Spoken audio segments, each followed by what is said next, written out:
All right, seems like we are ready to go. Hello, world. This is David Mann. You might know me from my Tumblr where I talk about Superman and also occasionally other less important things. With me by phone is Justin Martin. Hopefully you'll be picking us up pretty well so far. Justin... Yeah, I can hear everything fine. Okay, well, I was speaking to the world on that one, but also glad you can hear. So, you've been on... The last record of when we're young and happy. At least one of those things. So, you have been on a couple Let's Plays before. I have never spoken publicly, but I'm finally breaking my silence for the sake of the people. You've never spoken in public? Well, not online. I mean, I've spoken, at little meetings and school stuff, but... So the vow of silence as soon as you leave your home. But I'm breaking it here and now for the world. For a very good reason. So, what we're... And also, you may know Justin from Twitter, from Washington Post articles, from lots of stuff. And also, he also occasionally talks about Superman, but not as much. I usually do that in private, though. It's a very personal matter. So... It is. I cry a lot. So, we are here for a great and terrible purpose. We will be watching the new DC Universe animated original movie, Hush, the adaptation of the Jeph Loeb and Jim Lee and Company comic from 2002, 2003, thereabouts. Now... No. Yes. What's always fascinated me about Hush, it was one of the first Batman anything that I read. And even then, it was kind of like, I've never read a more purposeless thing before. And that's not even necessarily an adjective that, maps up nicely onto good or bad. There's this Spider-Man comic called Trouble, in which, I'm not gonna summarize it on here, but lots of that would be for best. Spiky, Jersey Shore-esque things happen in the past of Spider-Man's Aunt May. And, that's a bad comic, but you can at least point to it and say, this is the purpose. This is what all involved wanted it to do.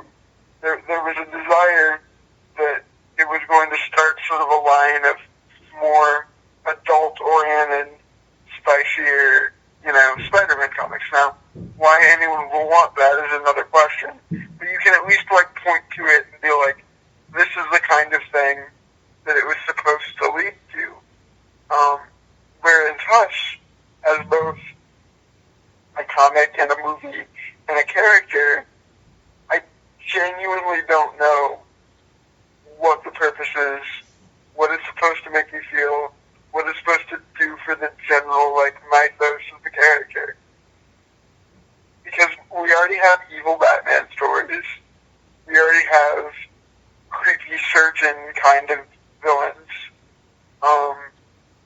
And there's already new reader-friendly, accessible, this is where you get all your villains in one story. Stories like that. So, I don't really know who Hush is for. Now, those are good points. I kind of have to disagree on the last one, though, in that there had been really big, Batman versus everyone stories before, but not in the same kind of way Hush was. I mean, in the obvious way of they got Jim Lee for this back in, before he was the DC guy, back when the idea of him doing a Batman project was the most insane, amazing thing in the world. But there was, I guess, the big two that leap to mind are Nightfall, where, yeah, he does fight everyone, but that's a subset of a larger conflict, and also that storyline ran about 4 years-ish. Like, that's not just a thing you can just hand to someone, like, casually. And the other... We have like a compact, distinct, here's one volume of all the greatest hits. Exactly. Cool. And the other big instance that comes to mind prior to Hush was Jeph Loeb's own Long Halloween with Tim Sale and later Dark Victory. But, I mean, that has all the villains in it, and technically he fights all of them, but, like, that is a noir mystery. That's not really a Batman fights everyone story. That's not what that's about. That is absolutely what Hush is about. I was kind of dancing around Long Halloween in my previous comment. I don't know, I didn't just, like, come out and say it. But you're right in that it's less punchy, I think is maybe a less technical word, than a Hush or even a Arkham City, Arkham Asylum kind of how the video games work. Oh, yeah. Yeah, it's a noir murder mystery. That if you look at sort of the inspiration for the Arkham games, for Arkham City, Arkham Asylum, Arkham Origins, those have always felt kind of fundamentally hushy to me. Yeah. Yeah, that's fair. In that, the whole plot line of we're going to have this big overarching conspiracy, but along the way you're going to see every single major Batman character you could possibly want to see. Well, I mean, the literal first thing that happens on the first page of the first issue of Hush is that he uses detective vision. I didn't even remember that. Yeah, the first thing that happens is, he's bursting in to get the kid, and, like, you're seeing it through his night vision lenses, and like, there's these little, like, target reticles on the individual guys he's beating the hell out of, feeding him information on them. Yeah. So I think what we're arriving at is that the most direct benefit of Hush in our culture is the best Arkham games, the best superhero video games of any generation. Yeah, I wouldn't have thought of it that way, but yeah, I mean, certainly they're tremendously more of an influence than, the comic that the first game is nominally a pseudo-adaptation of. Absolutely. Although, trying to make a video game out of that would have been kind of thankless job, I feel like. Okay, I feel like that could have been that would be amazing, but obviously it wouldn't be a AAA super commercial game if you tried to adapt that. Okay, so I'm going to lead off with my somewhat controversial opinion. I like Hush. Well, okay, should we give a summary of Hush for people that aren't necessarily familiar with it first, and then we can kind of get into it? I would be stunned if those people were listening to this in the first place, but, Batman, doing his general Batman thing, when a bullet cuts through the night sky as he's chasing Catwoman, which is odd in and of itself, as she had recently seemed to reform in the very good Darwin Cook, Ed Brubaker, Cameron Stewart and Company Catwoman run. The only good Catwoman run. Well, I've heard good things about the Genevieve Valentine run, but bullet cuts through the night sky, cuts through via the Bat Grapple, sends Batman plummeting into Crime Alley. He's saved by the intervention of Huntress and gets the necessary surgery by an old childhood friend, Tommy Elliott, who had seemed as though he could very possibly be Bruce's best friend, but then that thing that happened to young Bruce Wayne happened, and they lost touch, but now they're back together as buddies again, since Tommy, inspired by Bruce's own father, Thomas, has grown up to be one of the world's greatest surgeons. Okay, can I cut you off there, too? Yes. What fascinates me about Hush, two things, just from the point where we're at right now. A, that's like objectively a really good origin story for a Batman antagonist. Like Hush the comic is not good or necessary. There's a reason we're hate watching the movie adaptation. But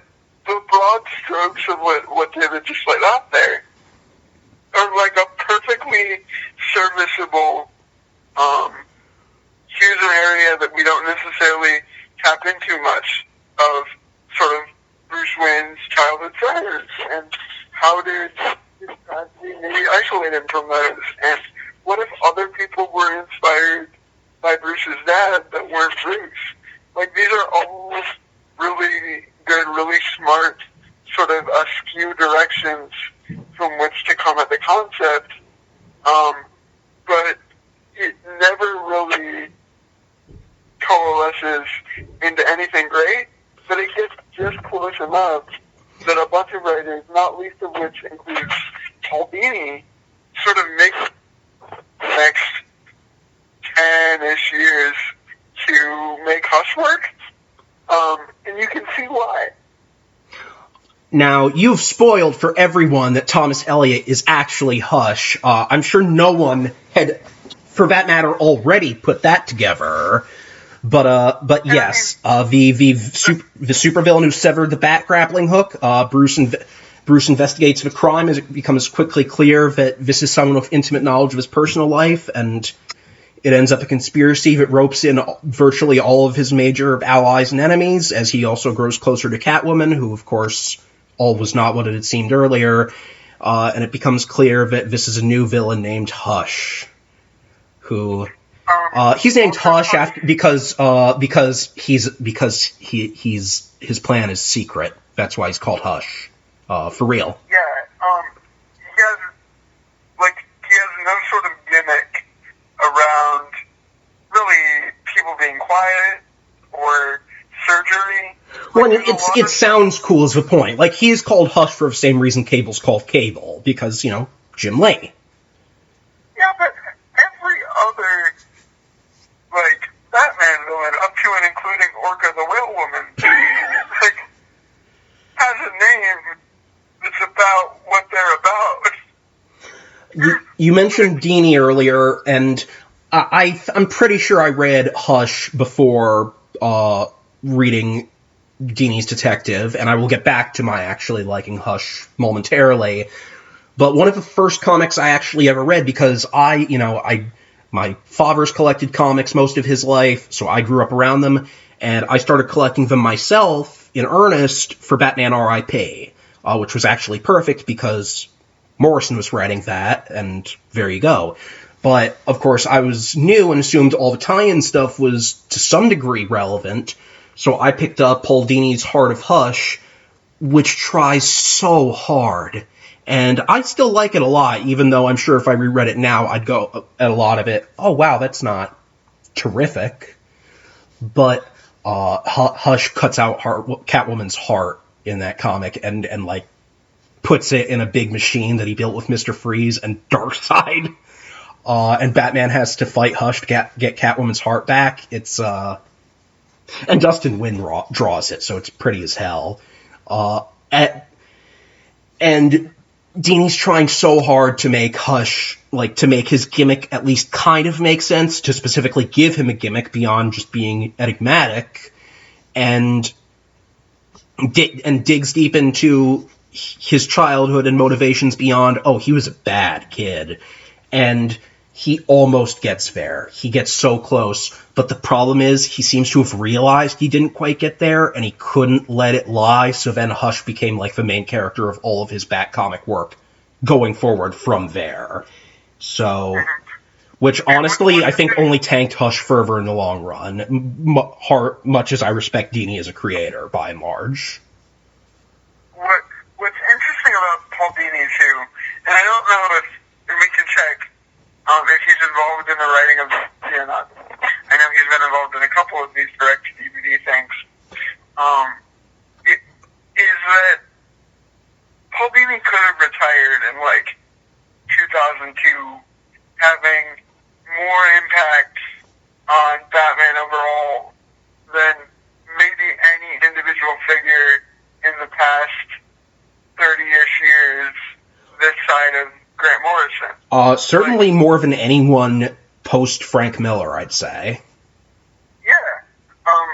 Even people that don't read comics their conception of Batman is formed by him, and continues to be with his work in the Arkham games, at least the first two.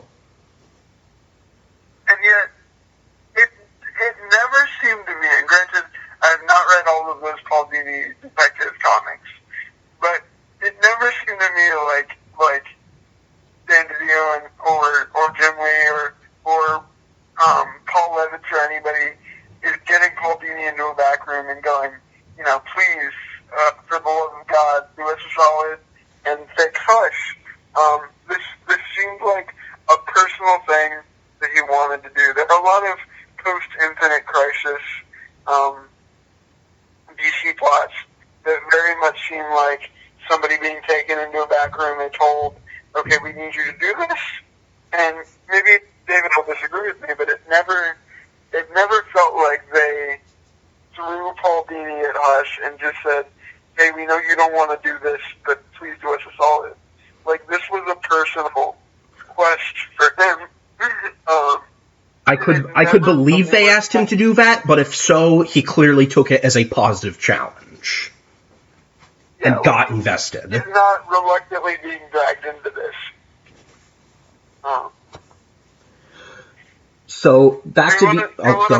Do you want to finish our Hush summary? I pretty much have. I mean, he deals with this conspiracy.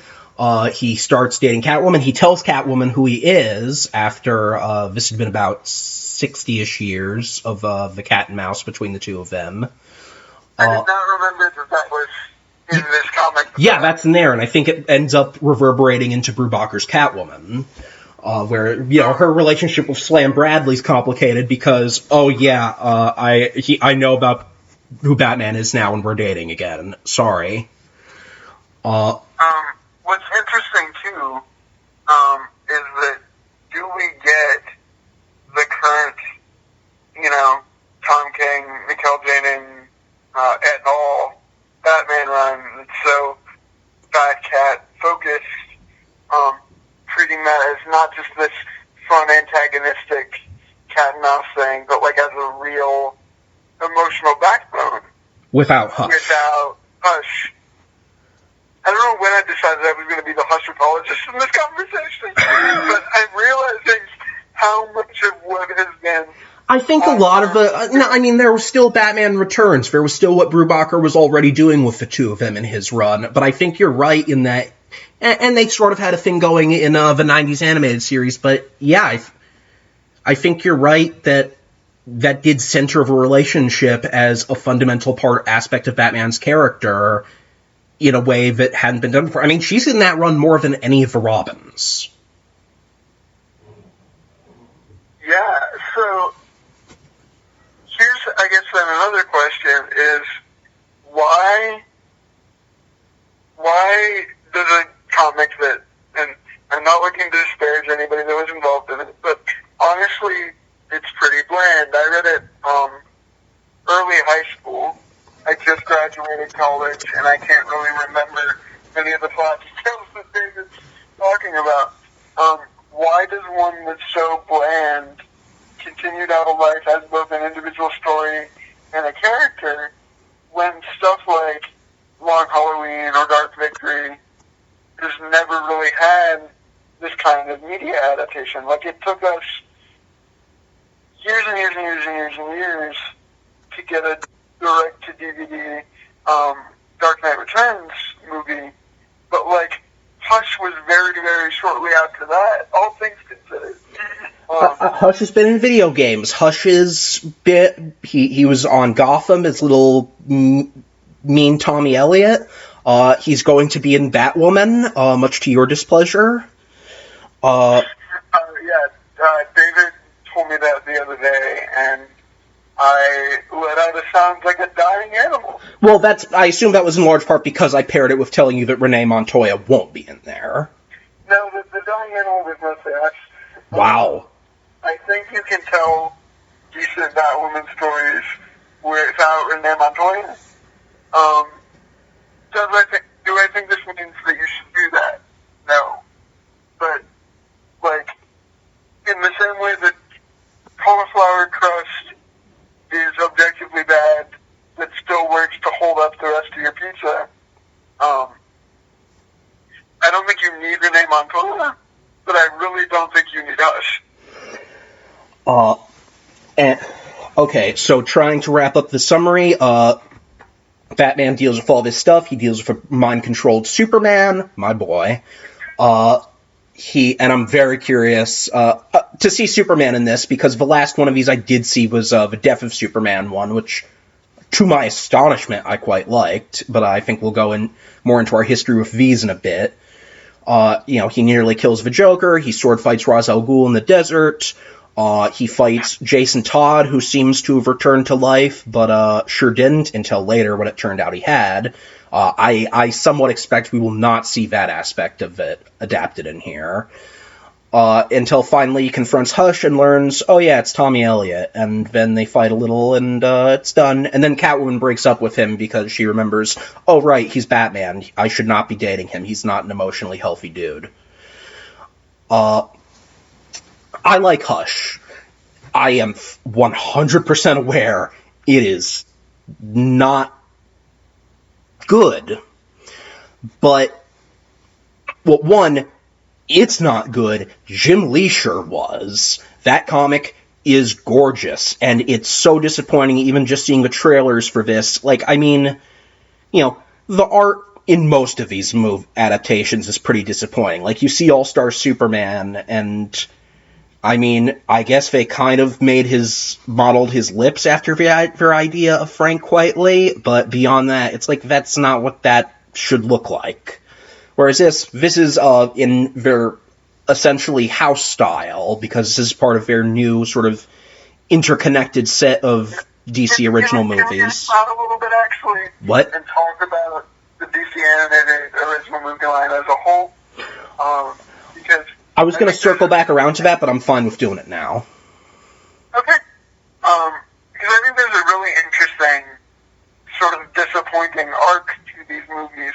Granted, I have not seen every single one, but so originally this line starts in the early mid-2000s as a way to sort of give a quasi-adult teenage prestige to a lot of these characters. They adapt Superman Doomsday. They do an adaptation of Darwin Cook's DC The New Frontier that I think is, if not as good as the original comic, still quite good. They do a Wonder Woman movie. Gail Simone wrote that, I believe. Gail Simone did indeed write that. Or at least they drafted that. I don't think large parts of her final draft did not make it. They did Gotham Knight, which was this incredibly ambitious Batman anime anthology that was marketed as loosely tying in with the Nolan movies. It definitely does not, but I recall some of those features being very good. Their adaptation of Batman Year One is quite good, in my estimation. It doesn't obviously look like David Mazzucchelli, because you would have to spend millions of dollars animating trying to look like David Mazzucchelli. And the voice of Batman in that went on to play Jim Gordon, not commissioner yet, Jim Gordon in Gotham. I did not know that. But so... And for my money, I very much liked their Under the Red Hood adaptation for what it was.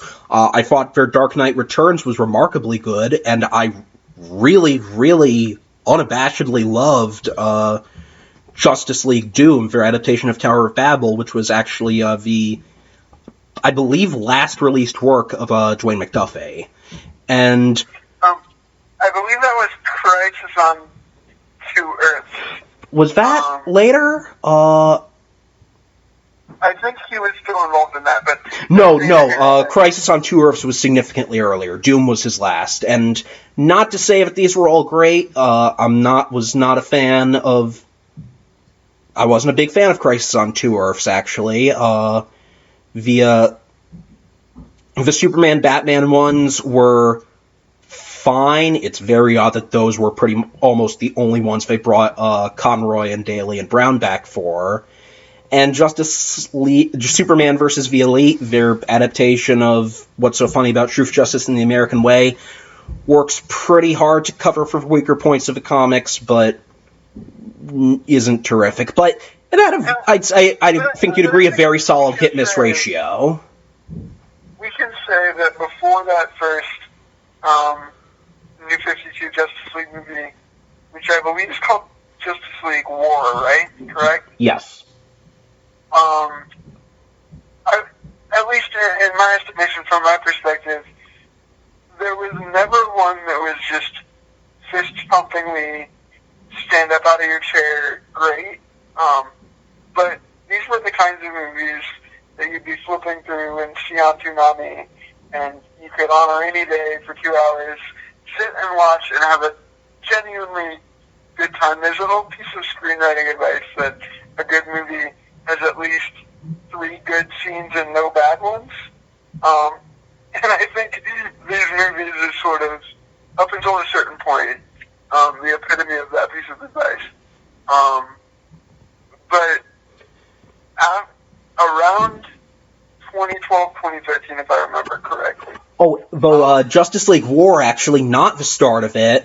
Their Flashpoint movie directly leads into their connected universe. It actually, even though there wasn't a shared universe that it was rebooting, Flashpoint not only was shown as changing the costumes at the end, but, like, Flashpoint, that movie comes up later in, like, their Suicide Squad movie in that universe. So it is a thing. And it was also the last one of these that I had watched for a long time, because Wonder Woman kills Billy Batson. I don't remember if she hangs him with the lasso of truth or just stabs him, and it's Wally's Billy Batson. And I just decided I'm okay with not watching these anymore.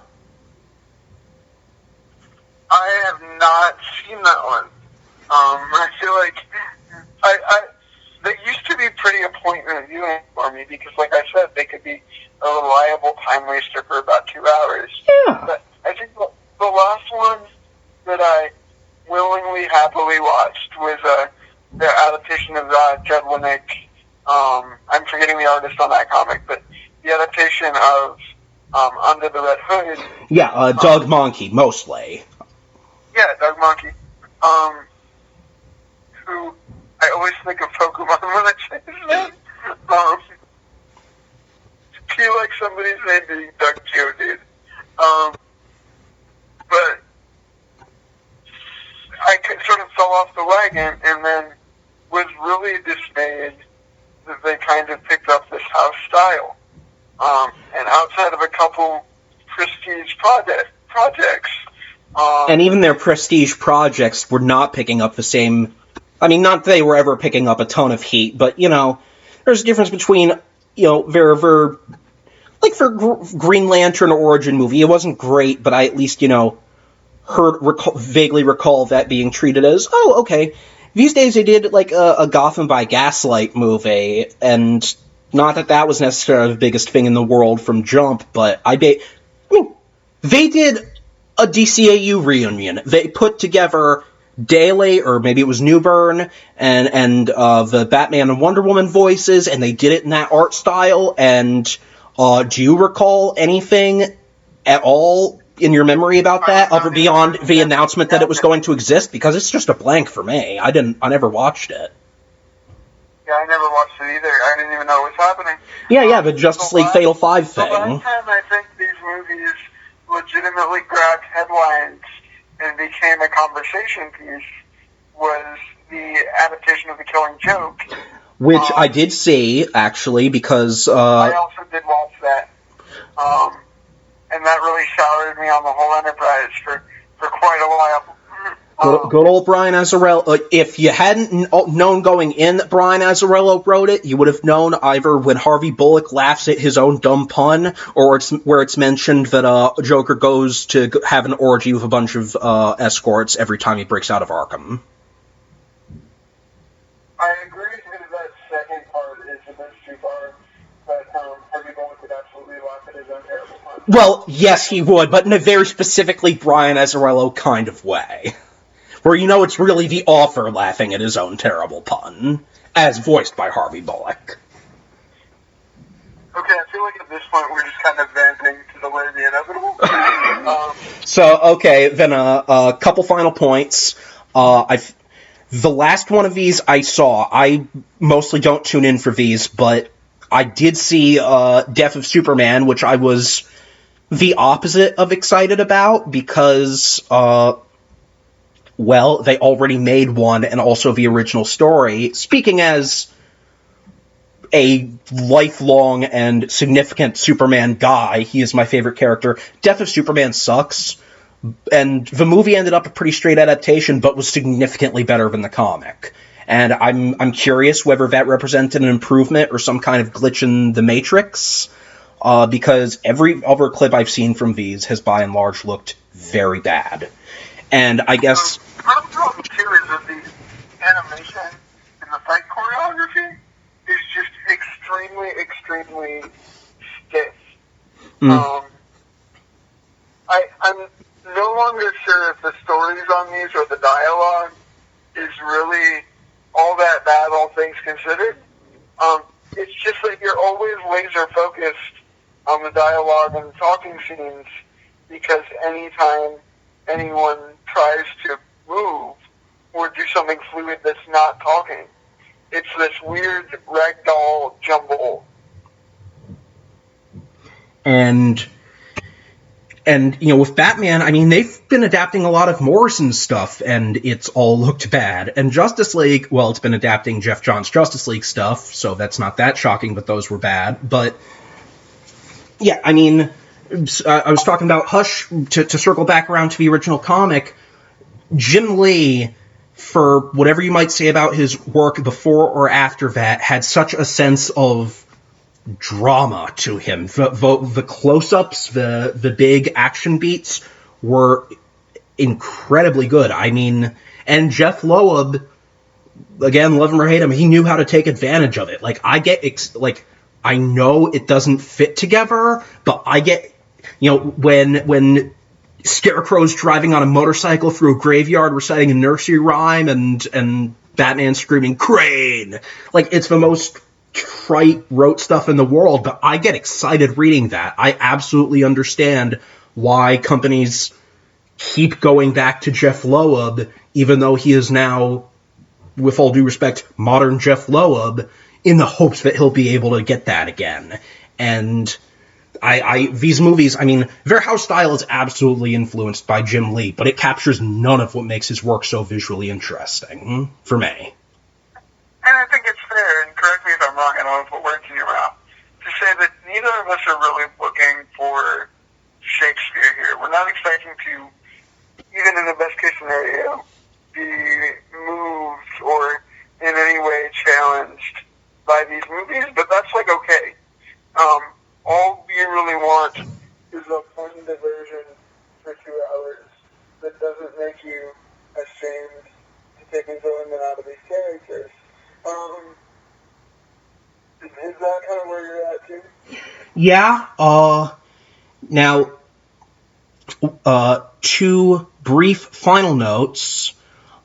The reason we're doing this, for one, which is, I had seen a trailer for this, I knew it existed, I was profoundly uninterested, because it seemed like it had surgically excised, as I said, everything. Surgically, because he's a surgeon supervillain. I did it funny.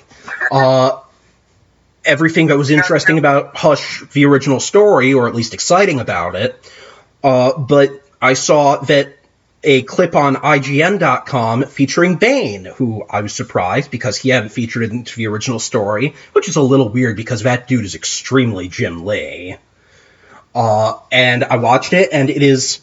Granted, it is noted that Bane is a little out of sorts psychologically, but Bane literally screams. He takes the place of Killer Croc, who at the very beginning of the story is kidnapped a wealthy heir to ransom him, and that's Batman's first clue that, wait, this is way too complicated a crime for Croc. Something else is going on here.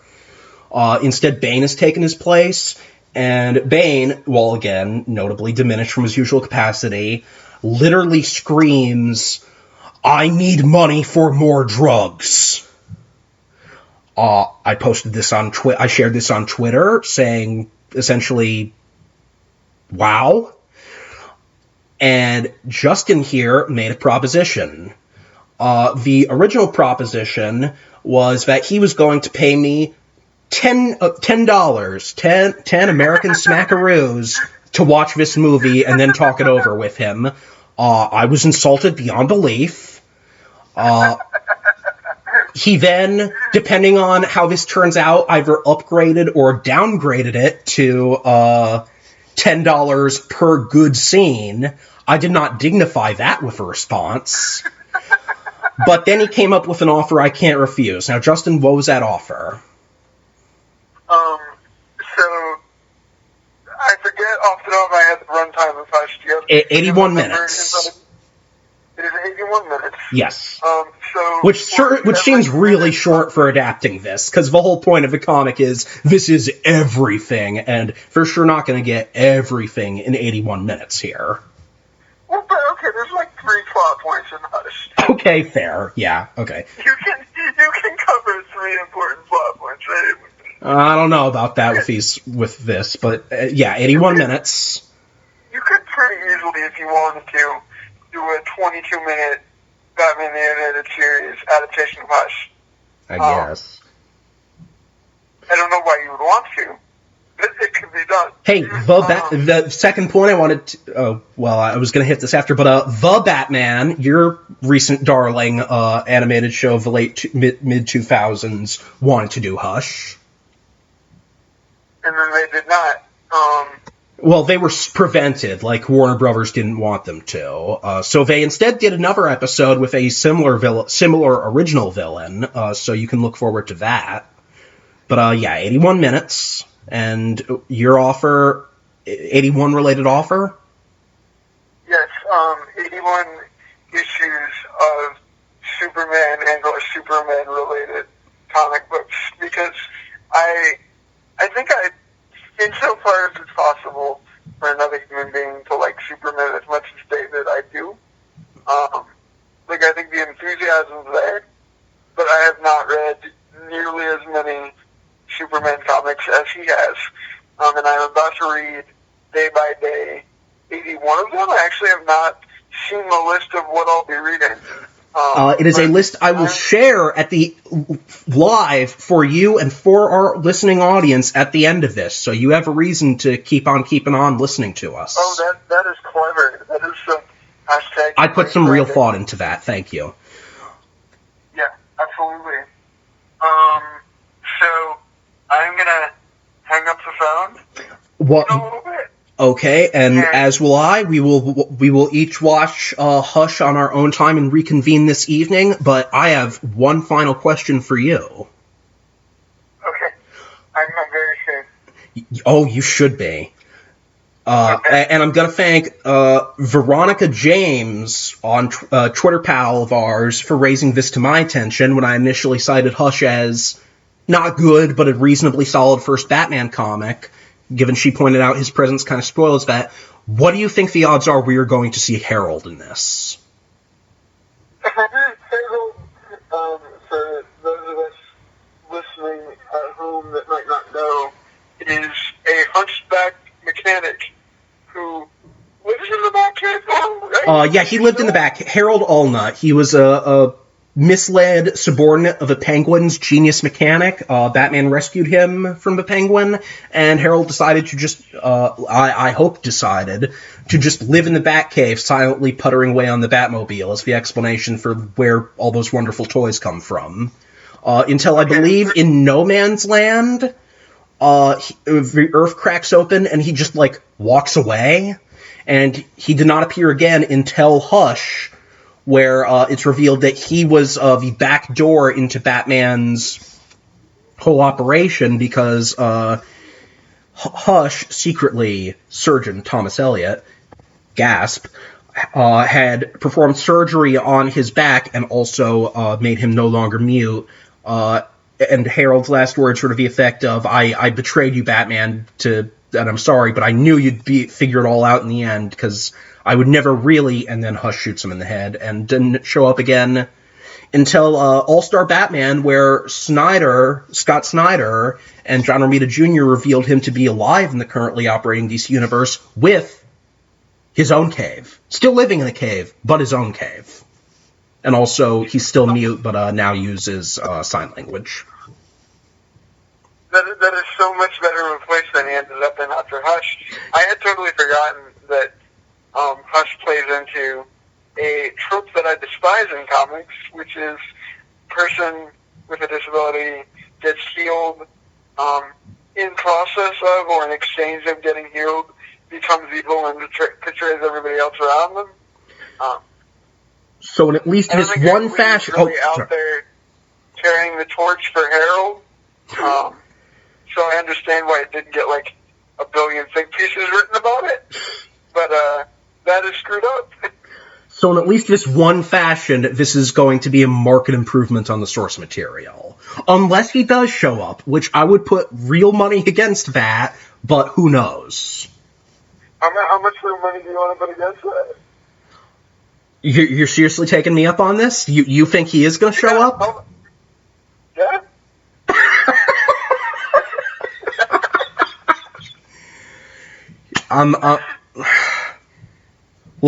We can figure it out later. This might be a process. So we will. Okay, I will read an additional 5 issues of Superman. Done. If Harold shows up in this.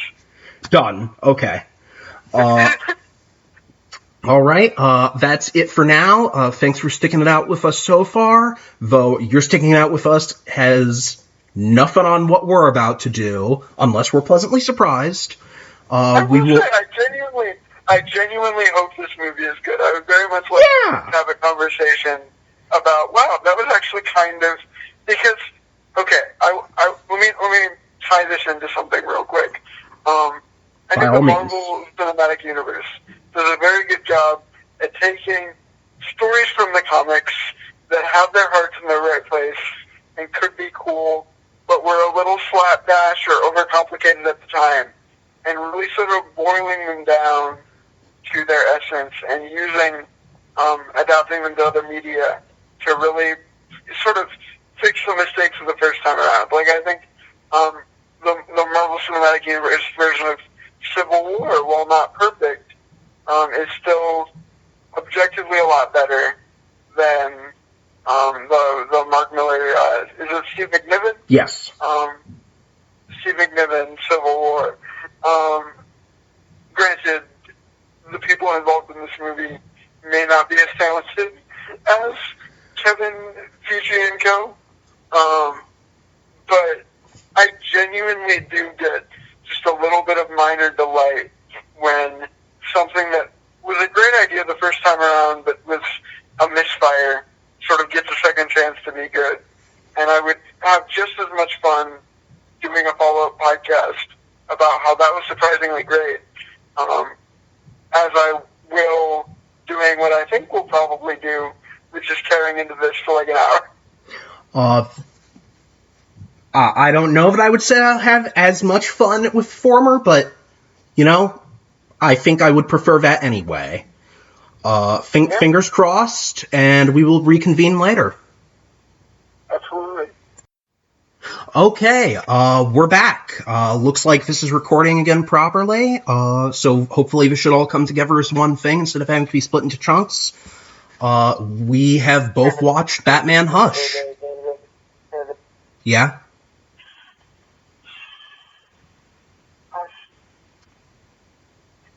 Hush time. So,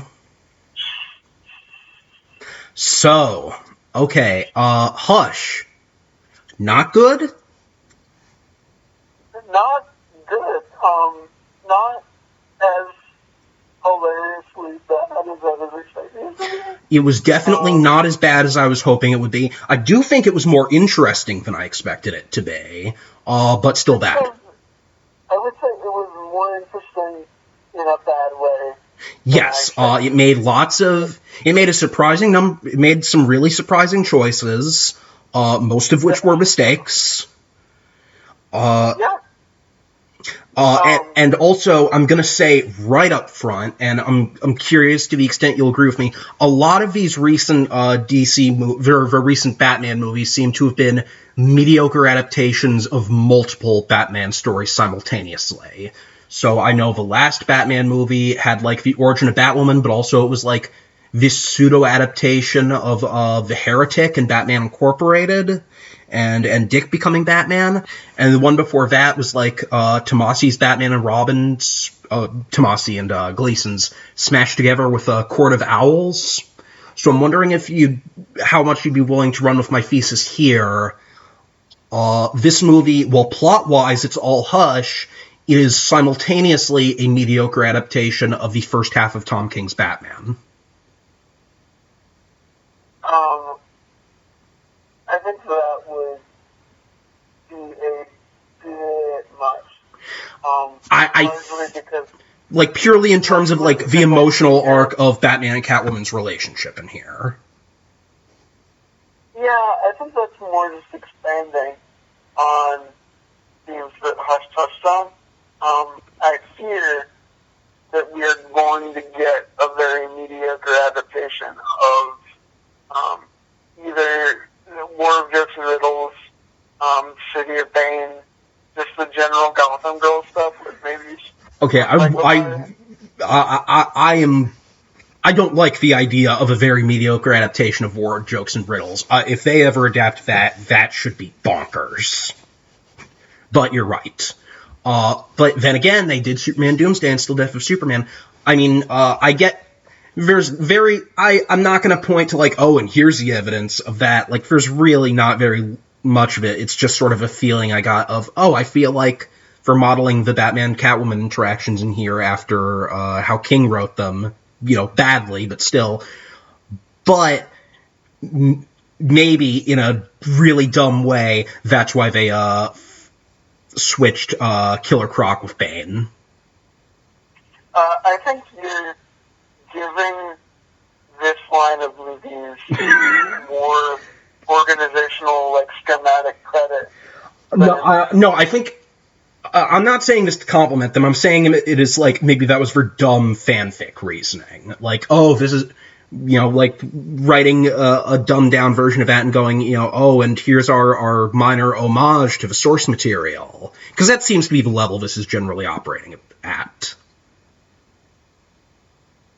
Yeah, like, there are definitely moments where you're like, oh, it's that thing that I like from this other thing that I could be watching instead. Do we want to just sort this into sort of good, bad, and weird?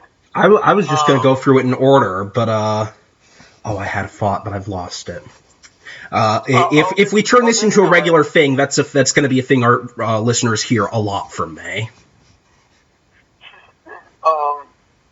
I'll do whichever way, as long as we have some sort of a pathway through this. Oh, yeah, I remember. You'll also hear that quite a bit, though sadly not as much.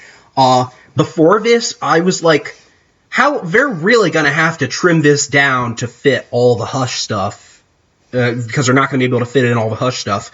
They do. They even when they can't do the thing from the comic, they at least put in an homage to the events of every single issue in here. I was surprised how weirdly, pointlessly committed they were to trying to stuff it all in, even when it... Which also makes the pacing on this thing bonkers, but, like, the source material pacing is basically non-existent either. Now, I disagree. Not necessarily that the original...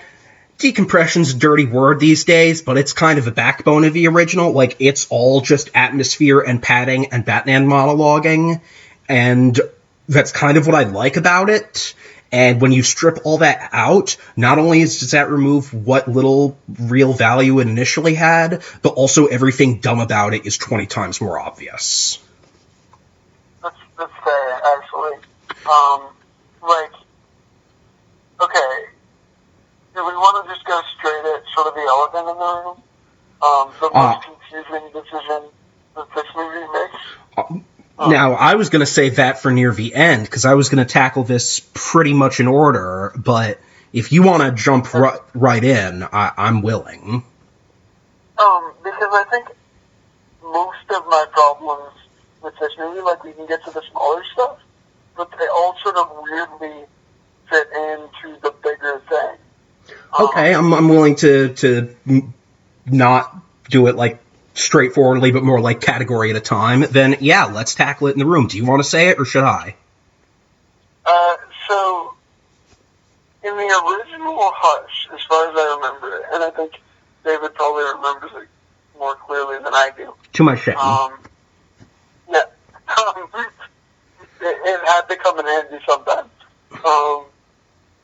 So, there's this weird fake out where you think Riddler's been behind the plot the whole time, but then, oh wait, surprise, it's the guy the comic was named after. It's Hutch. Which... No, Riddler was behind it the whole time. Oh, I thought... No, like, that's the final reveal, is, like, after he beats Hush, Riddler had shown up briefly in there being a loser, because, Riddler's a fucking loser. But then, Batman goes to Arkham in the last few pages and goes to Riddler and is like, I know you're the one who actually set all this up.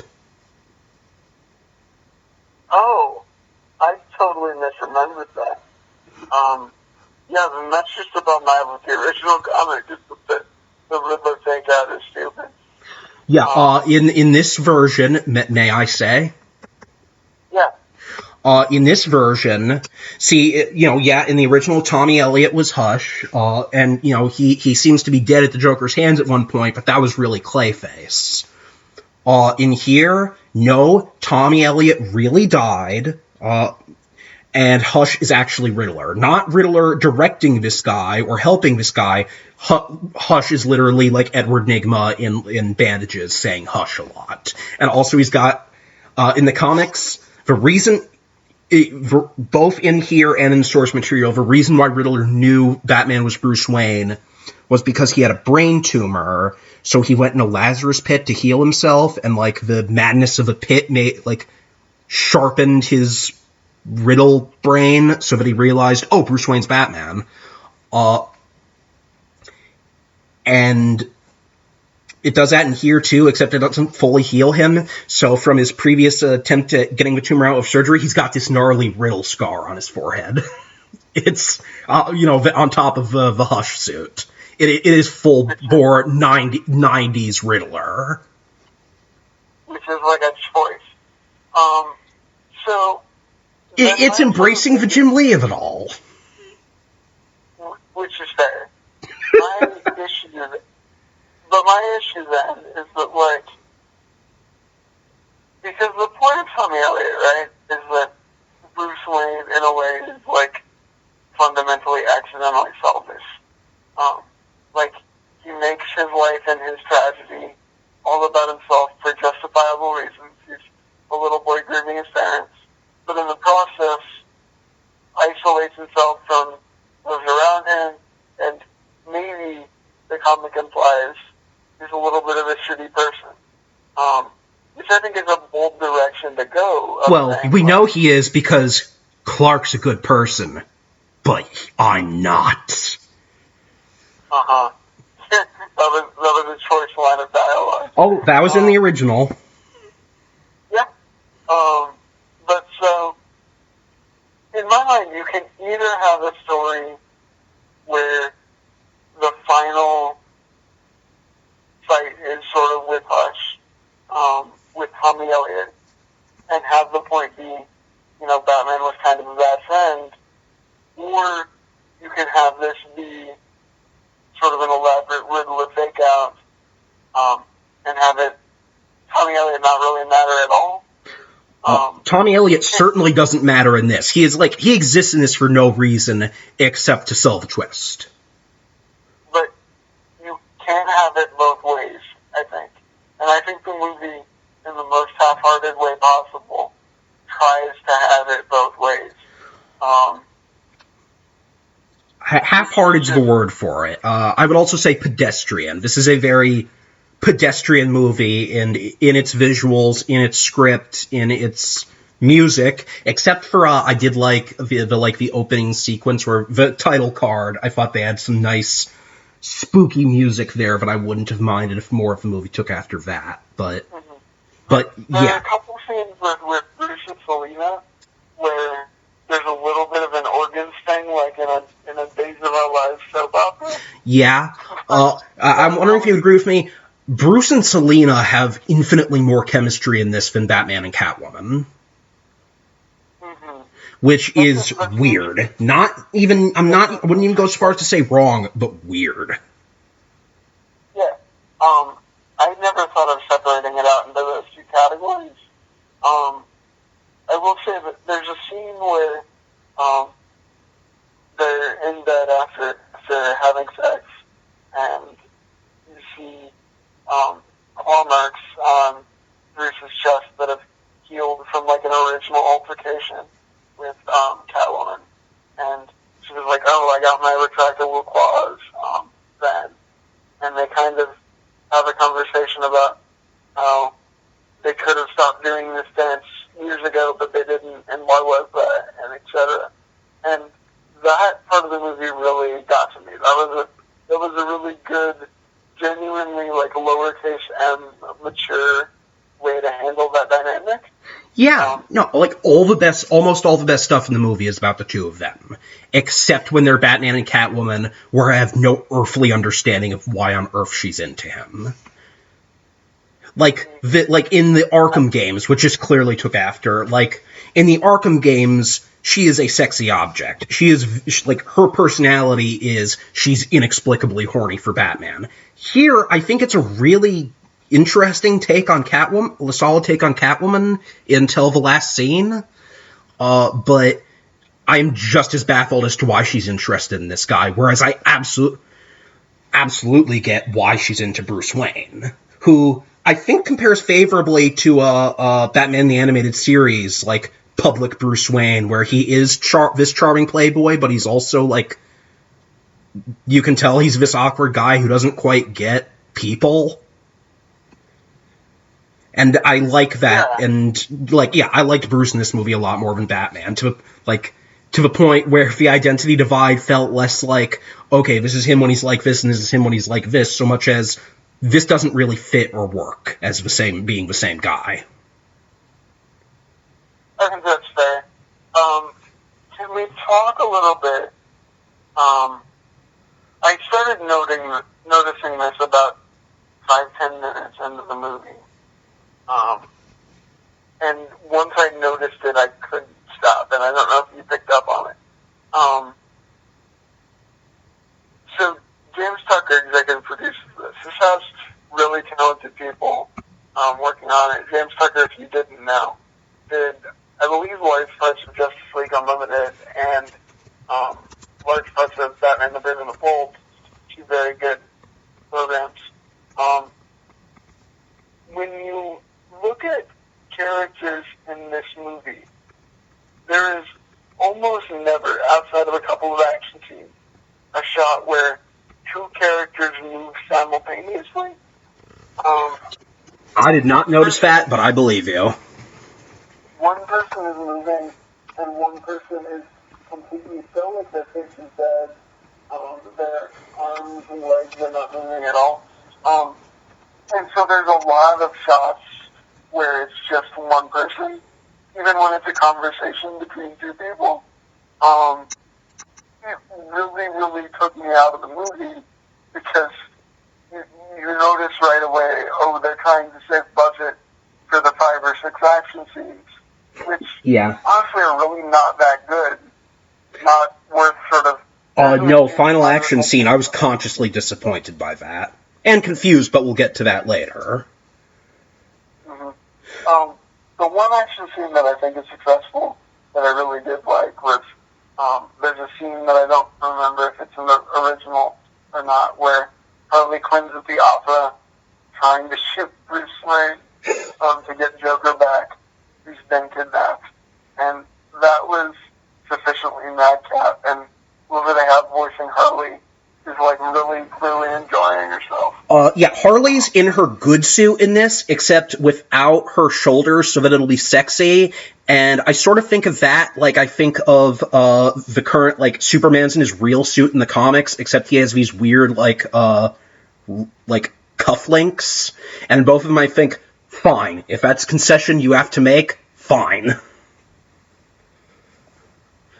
Yeah, but the action in this movie is just so weird because, and again, if you go back through and watch, very rarely do two people appear in the same frame, and if they do, you don't see both their faces, you don't see both their bodies moving. Only one figure can be animated at a given time. It honestly felt like when Japanese anime blows through its budget, and there has to be sort of 4 episodes that are just stiff and weird. Only I couldn't tell what they were blowing their budget on. We never got to that sequence. I will take your word for it as opposed to watching this movie again. That's totally fair. I will also note that while we were momentarily on the subject of Harley, one of the bits in this movie that I actually really loved was when she's feeding her hyenas and she gives one an extra serving of food because it's that hyena's birthday and she puts a birthday hat on it. That was good. That was very good, yes. But even, not to keep harping on the animation, but there's this... Go right ahead. Supposed to be this really, really tense, tragic scene where Batman's rescuing this kidnapped child from Bane, but he at no point looks scared. Like, Batman takes down Bane in front of him, like, seconds before Bane's about to crush this guy, and he does not flinch or react in any way. I laughed at that bit and felt ridiculous for laughing because after Batman takes Bane down, the kid kicks him and calls him an asshole, and I was just kind of like, yeah, kid. That did make me chuckle a little bit. But, like, there were several points in this movie, because when you're doing a cartoon, like, character movement is how you get a lot of emotion across. Yeah. Even if the voices are good, like, movement is 75% of your toolbox for showing how a character's feeling. And no one moves in this movie. I just remembered the one thing, and I'm glad they didn't do it because it wouldn't have been able to do it well. But, and I'm sorry, I feel like I'm pivoting away again, but I think we've both reached the point where we're just kind of zapping from point to point here. Given that Bane is ridiculous in this, he is, as noted, the dude who screams, "I need money for more drugs." And that he's clearly only in this because of his recent resurgence, but he's still full on, like, dumb hits things Bane, as opposed to, like, King Bane or Secret Six Bane or Dark Knight Rises Bane. There was a part of me that... the Dark Knight Rises voice from this movie, it would have gotten, like, 2 additional stars from me. A part of me was hoping at the end that it was going to turn out Bane was the mastermind instead of Riddler, and that the whole thing was actually going to be, like, Bane faked being dumb right before modern Bane in, like, Batman and Robin and whatever, and that really this was all, like, him fucking with Batman. But, again, like, that wouldn't have been good in this either, so I'm fine that was not the case. Yeah, I think, and this isn't necessarily a problem with the movie so much as it's a problem with Hush, is there's a weird paradox at the center of it, where everyone that you want to be here is here. You get a Jim Gordon moment, you get a Poison Ivy moment, you get a Joker moment, but because everyone is here, no one does anything. Like, the cameos are so vast that no one gets to do anything. So you see everyone at least once. But, like, they never do what you want them to do. just here briefly. Yeah, I mean, Batgirl is in there so they can do, like, oh, hey, we did animated Batgirl with Burnside, kind of, like, visually. And, like, well, I was going to say Damien's in here. We'll get into that. Yeah, we're going to have to spend an hour on that. But specifically, like,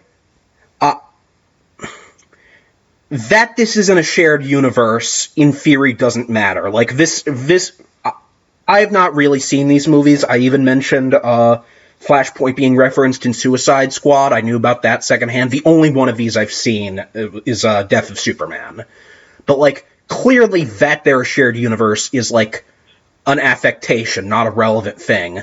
So, like, it's weird that this movie spends, A, more time shilling for that shared universe than just about any given MCU movie.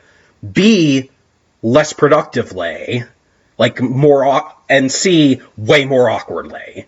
Well, actually, C's not that surprising, because it's not a very good movie, but, like, there's a whole bit where, like, skinny Amanda Waller shows up to be like, Batman, you better stay out of my way, and also remember that the Suicide Squad is a thing. And then Luthor shows up just to be like, hey, if you didn't watch Reign of the Superman, which I haven't yet, but I'm actually kind of looking forward to that one at some point.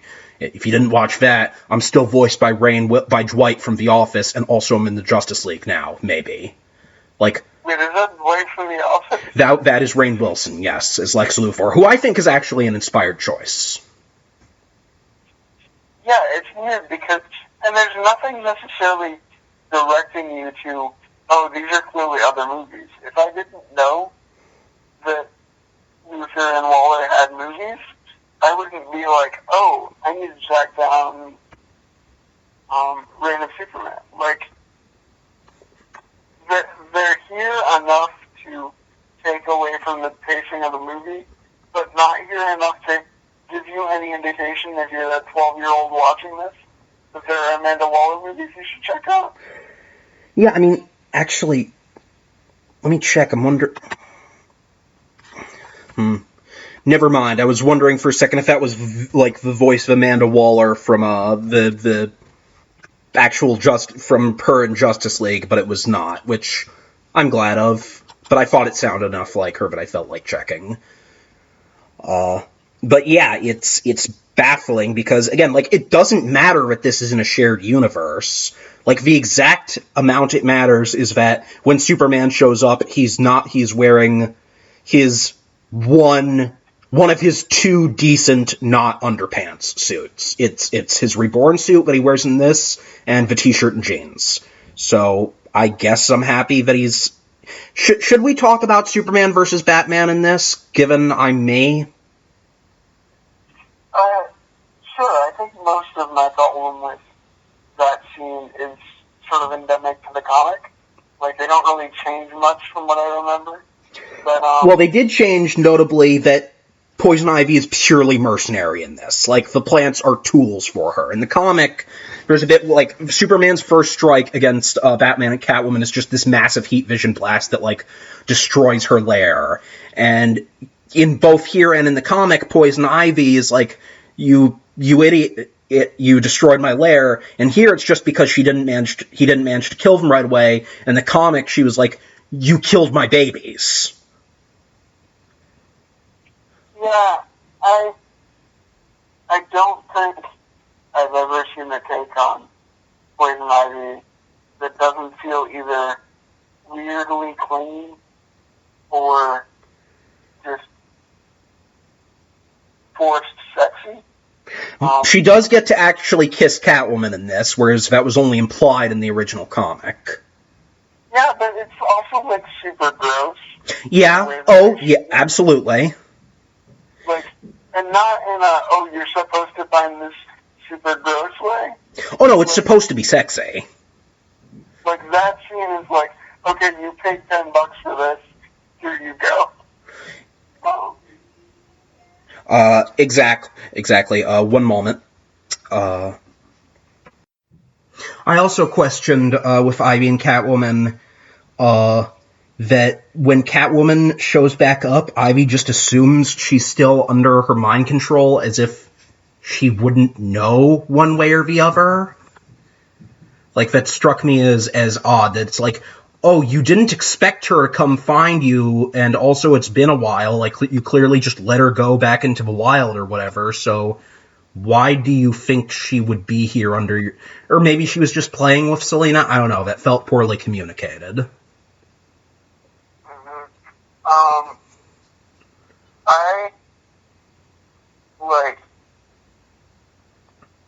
If, and this is so much of my problem with the original Hush too, 98% of the comic focuses on villains that are not Hush, and they have ultimately no bearing on the plot other than to hide who Hush is.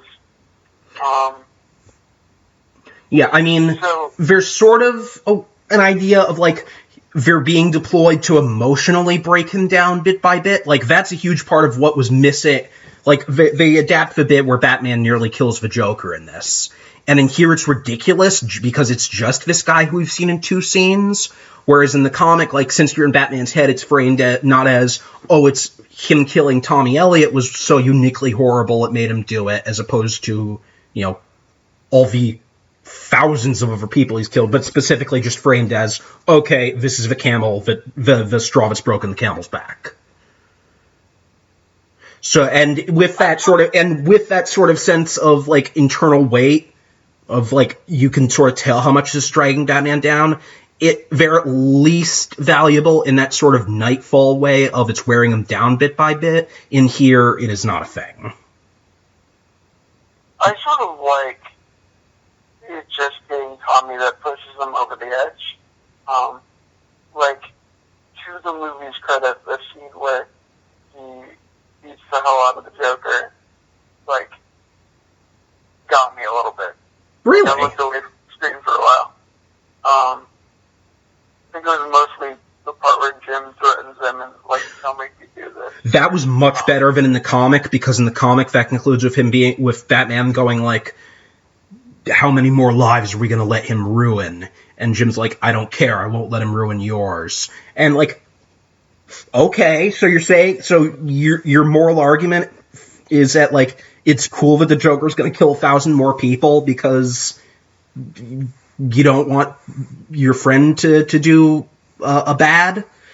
Whereas in here, the closing argument is Gotham needs Batman, which is meaningless in the context of this movie because Gotham is a cardboard cutout for one character to move around in at a time, but it's still a better argument, because, yeah, Batman doesn't kill people, and Gotham needs Batman. I'm much more willing to roll with that. Yeah. I think another thing that I want to talk about, and there's sort of a serious side and a funny side to this. We can start with the serious and then get to the awkward bit. And then Superman Batman, because I realized we never actually got to that. Oh, yes. But you so first. Damian Wayne's in this movie. Damian Wayne's in this movie for, like, 30 seconds. But what a 30 seconds they are, folks. Yes. Batman's son is in this movie and reacts to him dating Selena Kyle. Mm-hmm. There's a part of me that really likes that, and a part of me that really got confused. Because on one hand, I think, sort of talking about who are these movies for? Like, why spend this money on things that it doesn't seem like a ton of people are watching or talking about? I think a good motivation for these things should be we're taking these classic stories and retelling them with elements that were not in the sandbox at the time these stories were originally written. Like, Damian being the one to sort of consider and joke about, even for 20 or 30 seconds, should my dad date Selena Kyle, is a really cool dynamic that, in a better movie, I think could have stood out more. It could, but there's also... sorry, go ahead. I think you could do a ton of stuff this way. Like, if you wanted to be like... If you wanted to adapt, say, Batman Year 2, and be like, how is Joe Chill's story different? It's the Court of Owls or the super heavy Mr. Bloom Robo Bunny Batsuit is in there. I think those could be not good movies necessarily, but things that are worth watching. So to the extent that these movies exist to give people sort of a second turn at the bat, no pun intended. Don't you lie. That was absolutely intended. It was actually not, but like, wow. Out of it. Good on you. A second swing at famous storylines with new elements added to them, I think they could work. But the funny, painful side to this is that this whole conversation centers around an 8-year-old, 10-year-old child telling his dad to make sure to use a condom. I mean, I want to lead off on the serious end of this. There is a precise, visible gap between what the people making this scene thought it was and what it actually was. Which with his whole, like, well, if you need to fulfill your carnal urges with this trollop, I suppose, like, clearly they thought, oh, okay, it's this 10-year-old trying to tell his dad it's okay to date again, even though girls have cooties. So, but it's Damian Wayne, so it comes out all classy and mean. Like, that's clearly what they thought. In practice, it's this 10-year-old boy calling a woman a slut and telling his dad to hit it and quit it. It's not pleasant. It's just strange. So much of this movie is not necessarily bad. Just sort of, it sits there and it's strange. Also, I wouldn't be surprised even if you missed it, because I feel like it was meant to be nearly missed, because it's like as Bruce is hanging up, but after he tells Dad, remember to use protection, and I'm going to circle back around to that in a sec too, because boy do I have thoughts on that. His last line is also to like, oh, and make sure to cover your glass. Like, do I even need to go into that?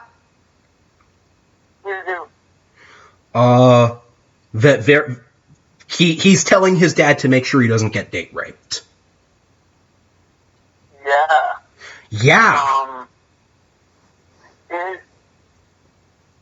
It's every one of these movies that I've watched since the New 52 Justice League adaptation has had one joke that's just weirdly raunchy. Like, there's this bit in Justice League War where Wonder Woman uses the lasso of truth on a random criminal and is, like, trying to embarrass him, and he, like, admits that he wears women's clothing. There's just one extremely raunchy, totally out of place, Beavis and Butthead style, we're earning our PG-13 rating joke per movie. Raunchy isn't necessarily the word I'd use, but yeah. I was honestly relieved that like someone only said bitch in this like twice. Although one of those was paired with an implicit rape threat, so I'm not giving it a ton of credit. Yeah. And it's like, and this is a problem with a lot of DC stuff anyway, but especially with these. The kind of maturity this thing thinks it has, and the kind of maturity that it actually possesses. Regarding condom, I did kind of like when Damien mentioned your history of poor choices with women, including my mother, which, okay, that kind of felt like a legit Damien bit to me. But that it's specifically framed in the context of remember this time to use a condom, is the implication that they're just like a ton of illegitimate bat babies running around out there, and is one of them Terry McGinnis? I would like that. I didn't read that much into it. I doubt that was what was intended, but that was what immediately came to mind for me. So you wanted to get into a little bit of the Batman vs. Superman fight? Yeah, It's still not good. But, I mean, Superman himself in this is good. He's voiced by, I think it was Jason O'Mara's the dude's name, and he's good. He's a good, Superman. Jerry O'Connell, who I do prefer to, like, George Newbern, for instance. Like, I think he's perfectly good in this. And like I said, he's not wearing his really terrible New 52 suit like he was for a while in these. He's wearing, like, a perfectly acceptable, like, the regular suit, but with a belt instead of the trunks. And Rebecca Romaine, I think, as Lois Lane, she's good in this. She doesn't have much to do, but she's good Lois. The Superman-Batman fight in Hush the comic is one of the few times in comics where I've really not bought the idea of Batman as prep god. I'm usually fully on board for that, and I'm even usually on board for, like, oh, he's managed to outmaneuver Superman, even though Superman's my guy, because that's what Batman does. But that's because he's, prepped, and in the comic, it's, because we're in his head, we know he's improvising his way through that entire situation where he has nothing on his side except the kryptonite ring, which can't take Superman out of commission on its own, and also Superman's legitimately trying to kill him. Like, that's every single, okay, but let's get real. If Superman really went all out and Batman wasn't ready, he would destroy him. It was that situation, but Batman still wins because he's Batman. That's one of the only times where I've really been like, that's stupid. That doesn't work. In here, I bought it slightly more because you don't get to know that he's not ready for this. All you see is before he goes into Metropolis, he's like, oh, and just in case, Alfred, send the jewel ray, is what he said. So you're allowed to fill in that little space in his head of, okay, he wasn't expecting to fight Clark, but maybe he is just so smart that just in case he had to, he had already had this whole thing planned out. I'm willing to roll with it slightly more. And I did just sort of like that basic thing, but, he punches Clark 5 times, and it's like normal human punches that actually do work. But then Superman just, like, brushes his arm once, and Batman goes flying across the room. Better than the fight in BVS. Though, granted, that was the worst version of that fight there has ever been, So that is my capacity as the Superman guy fulfilled for this. I was fine with it, I guess. And I think, like,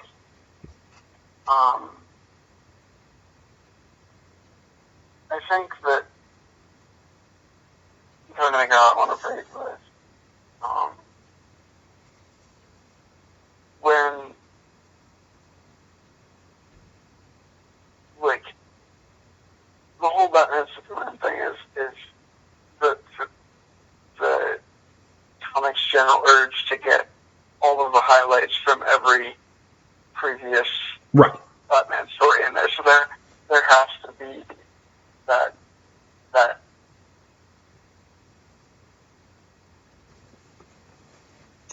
yeah. Although it is more pointed in here than in the comic, because like I said, in the comic it's so decompressed that you can sort of avoid what a weird plan this is on Hush's part, whereas in here it's like, it's much more obvious, oh, he had Superman in his pocket and did nothing with that. And I think that, like,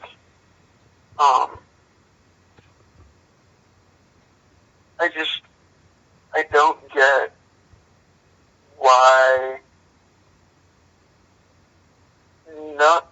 nothing in, no plot line in this movie seems to really touch.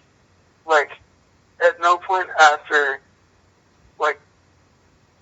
the fight does Clark get brought into the whole Tommy Elliott thing, or does Bruce sort of confide in Clark that these kinds of things are happening. It's just very much seems like it almost seems like you're watching cutscenes on a video game. Yeah, that's fair. We went through the Superman area. Now we're going through the Riddler area. Well, next is the death of Tommy Elliot. Well, after the opera, but we kind of already discussed that. And I wanted to mention, they give the big, like, graveyard, the speech at his funeral. And I couldn't tell if it was meaningless or kind of smart. Because, like, it's clearly hey kids, listen up, because someone's citing poetry, so you know this is actually a metaphor for the story as a whole. And I can't tell if it wasn't really that, and they just picked it because they say darkness a lot, and this is a Batman movie. Or if it was a layer of fake out, because it's all like, oh, but beware the darkness that poses as light, which made us fan geeks go like, oh, okay, I get it, because Tommy Elliott's really hush. But then it turns out he's not. But I feel like that's giving it too much credit. No, I think that's what it was trying to do, was sort of do that double fake out. But also, when you're building an entire movie around, oh, but it's actually this thing, there's no rewatchability to that. Counterpoint, I think that doesn't much matter when there's barely any first watchability. I mean, yeah, but large parts of this movie contort themselves around making a Hush movie that doesn't end like we think it will. And I'm not sure where that gets us. Well, I think it all happened in the first place because A, people complained about Hush, the character, and B, people complained about, well, shouldn't this just be a Riddler thing? And they split the difference in the dumbest way possible. Yeah. He does not deserve his 0-year sideburns that he has in this. That's not right. He doesn't get to have those. This Riddler's not get to have a signifier of Scott Snyder, Greg Capullo Riddler, who rules. And Do we ever want them to do like an adaptation of any of this other stuff? Well, I mean, they've already done Court of Owls, and to be fair, if this were in consistently competent hands, I don't know that their general tone would be a million miles away from working for 0 year, but obviously, no, I don't want that, because it wouldn't be good. And that's what's weird to me, is that on paper you have many people that were involved in Brave of the Bold and the DCAU working on this stuff. But stuff that no DC cartoon has struggled with in my lifetime, like fluidity of action, having a voice cast that can confidently bring out emotional scenes without sounding like they're acting. So much of the stuff that hasn't been a problem for 10 or 15 years, like across multiple hands with a lot of the same people involved, is somehow a problem in these movies. These shouldn't be worse than the comics. These are worse than most of the comics. And, like, my standards are not sky high for these sorts of things. Like, I unabashedly love the significant majority of the MCU movies. I like the original Hush comic. So, like, I collect more regular, like, weekly comics than I should. I'm not super picky, but this registers as, like, on these things that, reach more than any of the regular monthly comics, undoubtedly, but also are still more niche than the mainstream theatrical release films with, hundreds of $millions pumped into them. These are things that should be the best of both worlds, that reach a large audience but are still niche enough that they can do whatever they want. And it's safe and crass and crappy and low budget and feels like it's made by people who like these characters, but ultimately this is just a gig. And I don't get how these are selling well enough that they continue to exist. I think the most reasonable supposition was your suggestion that these are the superhero equivalent of, like, mockbusters, that, like, grandmas see them at at Walmart or whatever and get them for their grandkids for Christmas. My other tinfoil hat conspiracy theory, and I'll have to look at the actual numbers on this, I don't think most of these do that well. Oh, I doubt it. I would guess they sell them like the hundreds of thousands, or millions, hundreds of thousands. Which still means they do better than the average comic. Oh yeah, but it also costs so much more than the average comic. But my conspiracy theory is that, like, Killing Joke and Year One and Dark Knight Returns sold well enough to justify the rest of this. But which would make sense if these were passion projects on the side, but these feel perfunctory. This isn't like, okay, we're doing this stuff to finance the real work over here. This isn't the real work. This is nothing, but they treat it like it is. Absolutely. Do we have final thoughts, parting shots? Oh, I thought we had... let's see, what else is there? I know I want to tackle the end and how much I disliked the end, but I'm sort of flipping through the movie. Oh yeah, that was the other reason I thought of Tom King and Tom King Batman during this, like the big montage with Batman and Catwoman fighting all the villains, and then the two of them having breakfast together. That felt very much like that post-War Jokes and Riddles pre-wedding stretch of the run. Although I do question why, when Selina was fielding vacation possibilities, she went for extreme vacations, mountain climbing. Like, that's not new for you. That's not a vacation. You already climb stuff all the time. That's your job. She just likes fresh air that's not slump-filled. Yeah, but, like, you could also do that relaxing somewhere instead of just doing what you always do. Okay, I also remembered one really good bit, and it leads into a really stupid bit, but I really liked what little we saw of Selina and Dick's whole vibe together in this, their interactions. Nightwing in this is really good. What? Remember they got to play Nightwing in this is really good. Yeah, they've gotten him, I am not actually... Oh, Sean Mayer. Yeah, I think he's voiced him in all of these, and yeah, he's a good Nightwing. And just like, oh man, it's so tough dating him. He just won't shut up about his feelings. He is the perfect combination of very charming and very dumb. Yeah. Like, I don't know if they've ever focused on Dick's ass in these movies, but this is a voice where you know he has the ass that everyone comments on in Grayson. Absolutely, yeah. Yeah, and also the two of them, yeah, I liked their whole deal together, where they're just like the two normal people who hang out with this guy who have different, very complicated relationships with him, which I sure wish they'd gone into more.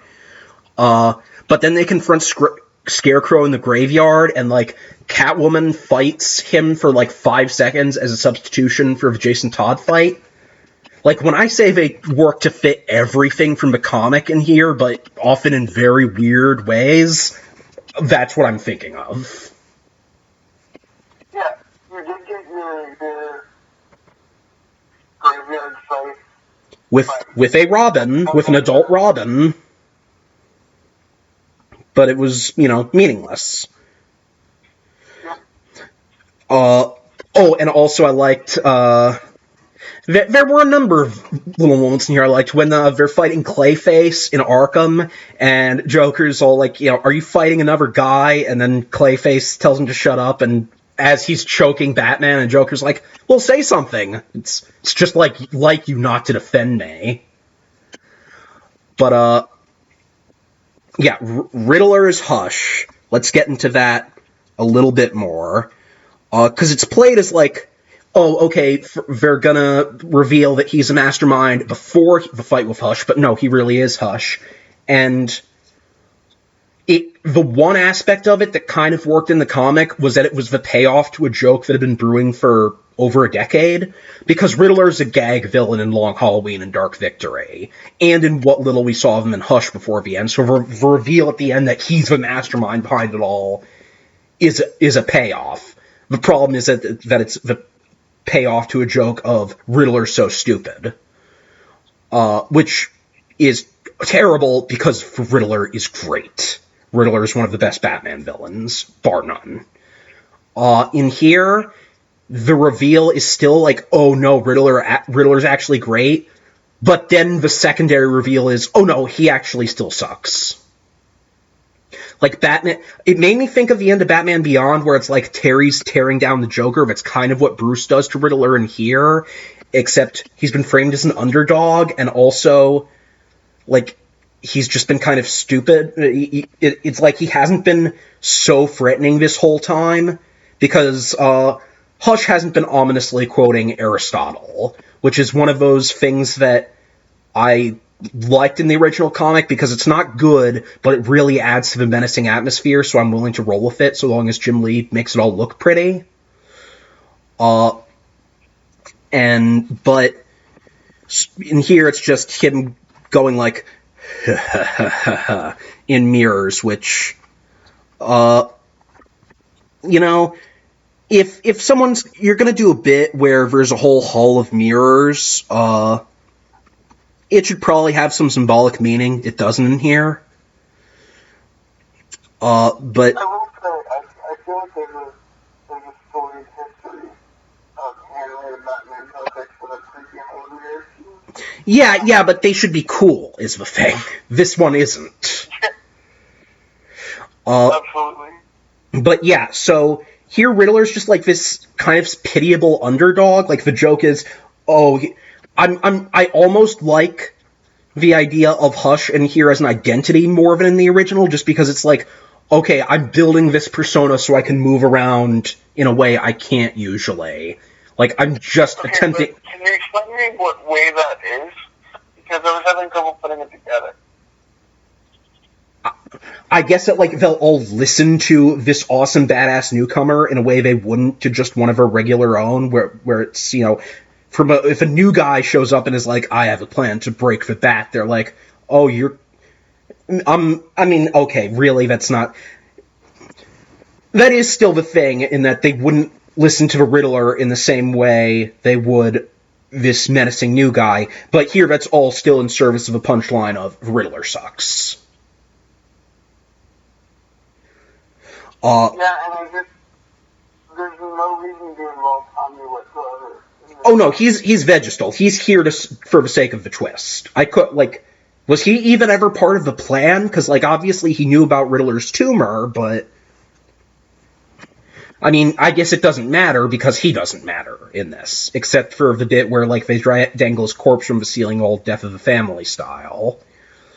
But, also of note, there's only two ways of reading the end of this. With the final showdown with Riddler. And I actually do really like his whole monologue where he's explaining how Batman's going to track him down. That was pretty good. Where he's like, oh, well, he'll search within it, he'll take apart my device and figure out I'm within a 10-mile radius, and narrow it down by this, and narrow it down to these select warehouses, and then he'll figure out that the one warehouse is an anagram of my crossword puzzle-based alias. That was quality Batman stuff. But at the end, he can just fight Batman head-on, along with having planned all this out and been super dangerous. And is the implication there supposed to be that Riddler's actually awesome, in which case, why is he only just now a threat?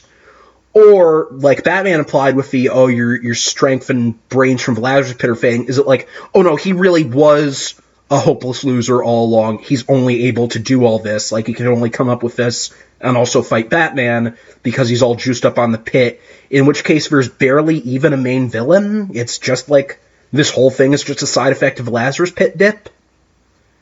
Which is weird on the surface, and especially for a movie that doesn't have Ra's al Ghul in it. Or Talia.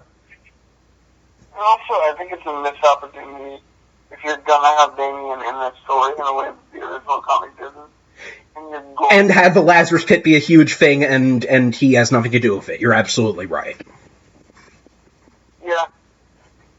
But I also don't think that would have improved the movie in any way, shape, or form. So, I think we are near the end then. So let's talk about the end, where, at the end of the fight, like, the warehouse that, Riddler kidnapped, Catwoman, who's, like, kind of, I mean, she's damseled for the end of this, pretty much.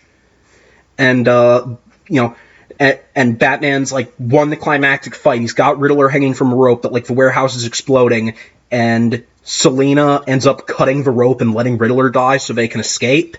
And when Batman's like, what the hell? I'm Batman. I try and save people. Why did you, like, intentionally let him die? She's like, oh, you're crazy. I'm leaving. It does not paint her in the best light, I feel like. Or maybe it is meant to be like, oh, she's right, but it's very weird that, like, the emphatic, oh wait, maybe Batman does not have it all together, is that he doesn't kill people. Or at least won't casually let them die. And I guess my problem is that if you're doing that ending in the context of a standalone DVD, then that makes sense. But if the whole gimmick is we're a shared universe, there's no way they're gonna keep Riddler dead. No, I mean, none of it.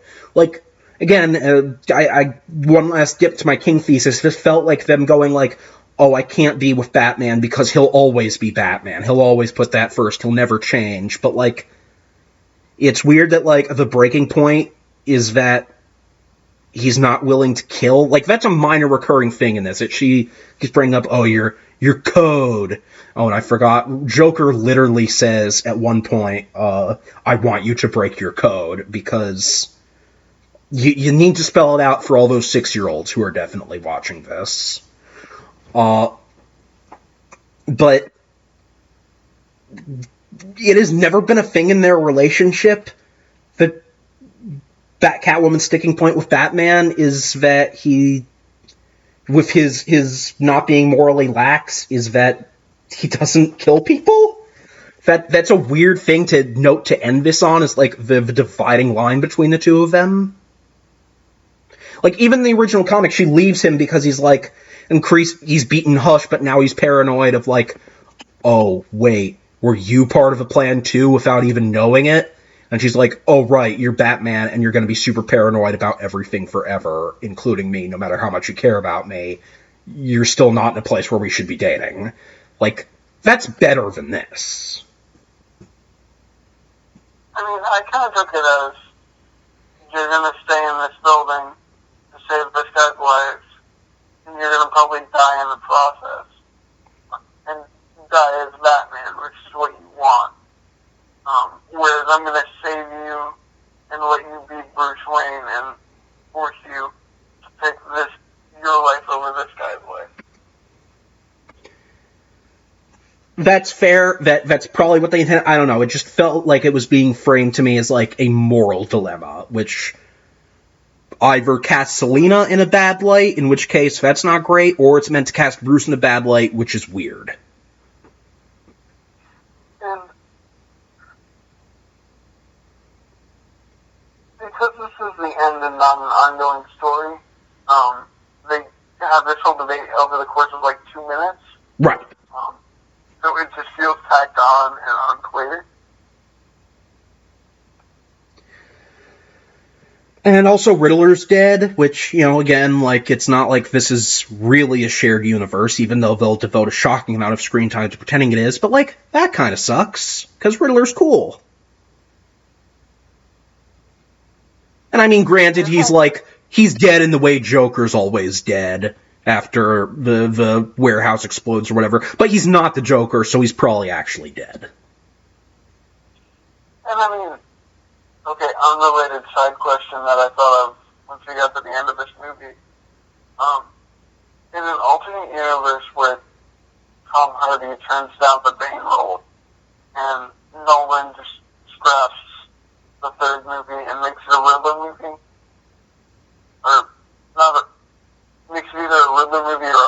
movie. Oh boy.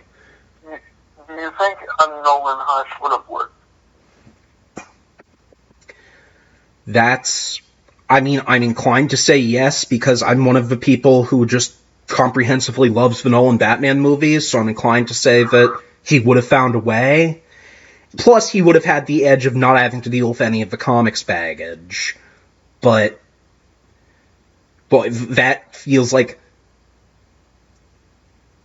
It would have felt like something of an odd regression, almost, in that Begins was kind of just about Bruce with Gotham as a backdrop, but increasingly became about, like, Gotham as a whole. So dialing it all the way back to Bruce with Hush would have felt like a weird course for those movies to take. So I think instead...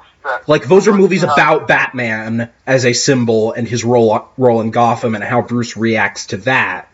So making it all about Bruce and thereby sidelining Gotham and sidelining Batman as a symbol, yeah, no, I don't think that would have fit thematically with what those movies were going for. So I will change it to say that probably no, he wouldn't have made Hush work. He might have done his best, but I feel like it might have come out like Venom and Spider-Man 3, where it's like, you can tell he doesn't really want to be doing this. Whereas whatever you think of his take on Bane, he clearly wanted to be doing that. He and Hardy were both clearly having the time of their lives with that. Although I do wonder if Heath Ledger had lived, whether or not the third one would be, say, a Harley Quinn movie. Oh, they've said flat out Ledger would have been in the third movie if he had lived, that he was going to stay in there. So I guess the final thing we need to figure out, unless you have more, is the actual good part of this whole exercise. I think it reinforced my appreciation for the original comic, for it as, again, not a good story, but as a piece of visual art from Jim Lee and Alex Sinclair and Scott Williams, and hell, even Jeph Loeb to a certain extent, because like I said before, he never hit that lightning again, but I understand why people want to keep taking that chance on him, because that story was cool and exciting and big, whatever its other many failings, and this was none of those things, and had plenty of its own little oddities and mistakes besides. Oh, but the good part, I met reviewing the Superman list. Oh, also that. No, I thought you meant like, what did we take away from this experience thing? No, I'm much happier to just read off the Superman list. I'm very impressed that you managed to do that. Oh, just now. I don't think I would have been able to. So you do not have any final words? I should just go into Superman? I mean, it was fine. It was aggressively fine. I don't feel as sick to my stomach as I did after watching, like, Killing Joke. They did not do substantially worse than an original comic that was already pretty bad. But I don't think they'll still be making these movies in 5-10 years. Yeah, but on the other hand, either of us would have said that 5 years ago, so who knows? Yeah, I just really hope, because like action-based animation is basically unheard of right now in the West. Superhero or otherwise. Unless there's a significant comedy infusion, it essentially doesn't happen.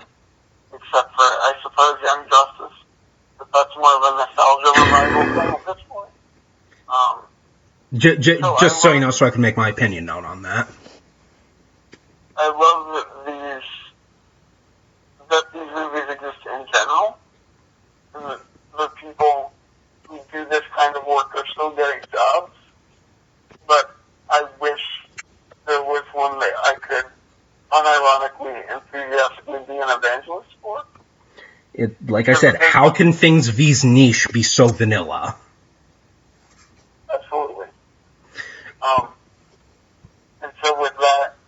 And so with that, what we've all been waiting for, and I went through this. I made sure they were all ordered properly chronologically as well as I could, and got all the issue numbers and everything, and it tallies up to 81. And I'm going easy on you because some of these are individual short stories in compilations or anthologies or something, but I'm counting that as a whole thing. In the hopes that some of the other stuff that I had to cut you'll eventually get to on your own. I will point out that we could not go up to 85 because Harold is not in this. No Harold. Which is reflected in Tommy Elliot already being in Bruce's life before Hush shows up, because in the comic, Tommy Elliot is brought in because of a subliminal messaging in the back computer that gets him to call Tommy Elliot. That's because Harold installed it. Also, Two-Face is not especially in this, and he was a big part of the comic, or Harvey Dent, I should say, was. Also, once they inevitably get their heads out of their asses and do a Marvel DC crossover again, yeah, can I make one suggestion? I would love nothing more.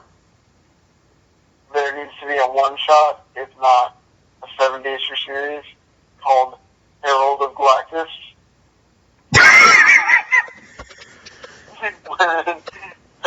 Well, what you're saying is you will write that comic specifically. I don't know if I'm the person for it. I'm not a huge Galactus person. I'm not a huge Herald person. But someone out there must be. And I will gladly support that person financially, with advice, and I will watch their children for them, and I'll order them takeout, and do whatever I need to do in order to make sure that they can make their mark on the world and shoot their shot. Yes. Herald of Galactus, 2023. Oh, final note that I forgot to mention earlier. One thing this and the comic share in mind is that, near as I can tell, both Riddler and Tommy Elliot have no plan for their actual final confrontation for Batman. Like, they wear him down with every tool in their pocket, and then they just, get into a, regular fist fight with Batman and expect that to work out for them. That's a bad plan. Mm-hmm. Okay, so, the list, what you've all been waiting for. In order. Superman number 1, which is a collection of the first Superman story that was initially spread out across Action Comics 1 and 2, as well as an additional little prologue sequence that Siegel and Schuster came up with for this. How Superman Would End the War, which a minor, infamous 2-page story for, I believe it was Now magazine, where literally Siegel and Schuster did a story about how Superman would end World War II. Like, if you've ever seen a Golden Age panel of Superman holding up Hitler by the scruff of the neck, it's from that. And I put that there both because it rules and because those are the only 2 Golden Age Superman stories I have. I have not read many of those, I'm going to be honest. A lot of this is going to be Silver Age and modern stuff. But I suspect you won't complain, because I know your tastes. I'm totally fine with that. Okay, Action Comics 241, what's often regarded as the start of the Silver Age for Superman personally, the Super Key to Fort Superman, which is not the kind of first appearance of a Fortress of Solitude. Superman kind of had a secret citadel in the early comics, but this is the start of the Fortress as we know it. Superman 129, The Girl in Superman's Past, the first appearance of Lori Lamaris. Love of my life. Future protagonist of the 70-issue series. Superman's mermaid college girlfriend. Can you please tell the people at home who don't know who Lori Lamaris is? Who Lori Lamaris is? She is the mermaid Superman dated in college. As we all did. Right. Adventure Comics 271, How Luthor Met Superboy, which is exactly what it sounds like. Fun fact, that is the first story, like, something like 20 years after his first appearance, in which he was named Lex. Until then, he'd always just been Luthor. Superman 137, The Two Faces of Superman. Action Comics 265, The Superman from Outer Space. A lot of these, obviously, are issues that have multiple stories in them, and I'm just referring to individual stories, but clearly feel free to read everything else in there, if you're so inclined. Superman 141, Superman's Return to Krypton. Not one of my personal absolute favorites, but certainly a classic. Action Comics 270, The Old Man of Metropolis. Action Comics 277, The Conquest of Superman.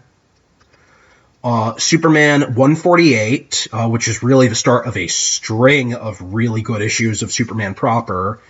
Superman Owes $1 billion. Mark Waid and I both cry at the last page of Superman Owes $1 billion every time we read it. Superman 149, The Death of Superman. The good death of Superman, not the 90s death of Superman.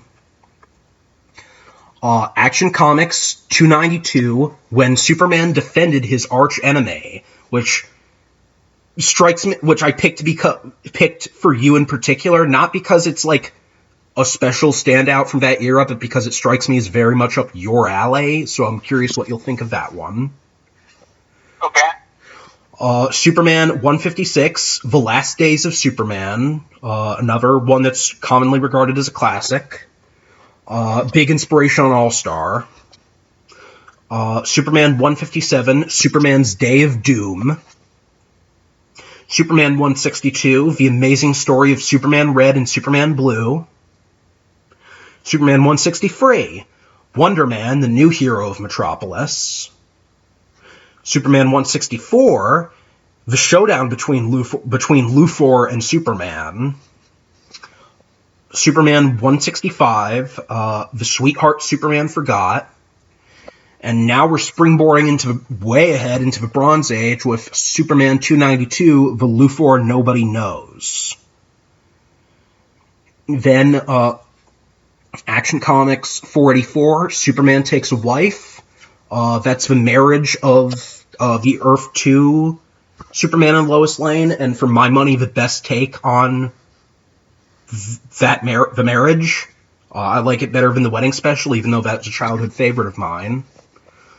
Action Comics 500, The Life Story of Superman, which is really good as like a recap of what a lot of what worked about Silver and Bronze Age Superman, but also notable because in the letters column at the back they're like, maybe in some ridiculous unforeseeable future we'll reach Action Comics 1000.